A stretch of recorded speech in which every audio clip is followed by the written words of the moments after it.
la variable pour augmenter la puissance de la relation, c'est la vulnérabilité. La vulnérabilité prédit la relation, donc on ne peut pas contrôler directement la relation, il faut contrôler une variable précurseur qui est la vulnérabilité. Elle, on peut la manier. Donc, la co-vulnérabilité qui est soigneusement maniée va prédire le niveau de la relation.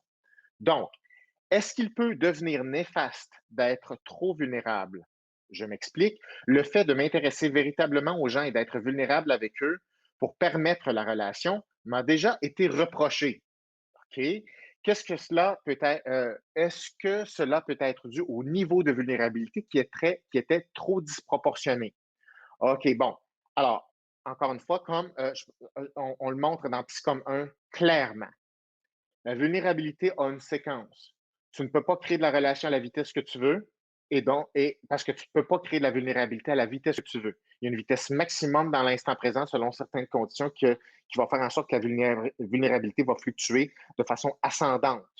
Mais donc, je dis bien qu'il y a une intensité ou une vitesse maximum. Si tu dépasses le cap de cette vitesse-là, ça va être l'effet inverse, c'est-à-dire qu'il va y avoir fermeture. Donc, si tu crées trop de vulnérabilité chez l'autre, c'est-à-dire tu vas trop chercher de vulnérabilité trop rapidement, ou si toi-même tu démontres trop de vulnérabilité trop rapidement, tu vas avoir une disproportion, soit entre les deux personnes ou soit dans le timing, c'est-à-dire la fluctuation vers le haut, soit la vitesse de développement de la vulnérabilité.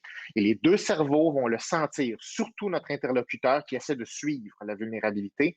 Et donc, l'interlocuteur va déterminer qu'il y a un risque. Ce n'est pas un processus qui est bien dosé. Et toute la vulnérabilité qui va être superflue ou jugée superflue dans l'instant présent va être interprété comme une forme de manipulation, ce qui est pire.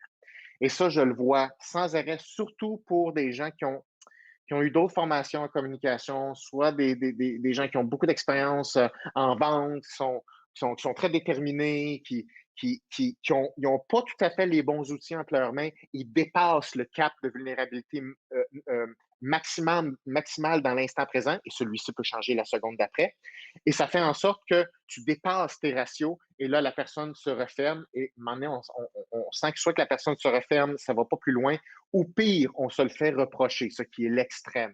Donc, effectivement, oui, c'est trop intense et le surplus va occasionner une interprétation ou un sentiment de manipulation. Donc, le dosage de la vulnérabilité, c'est le nerf de la guerre en communication interpersonnelle et aussi en vente ou en capacité de créer de la mobilisation ou ouvrir une personne.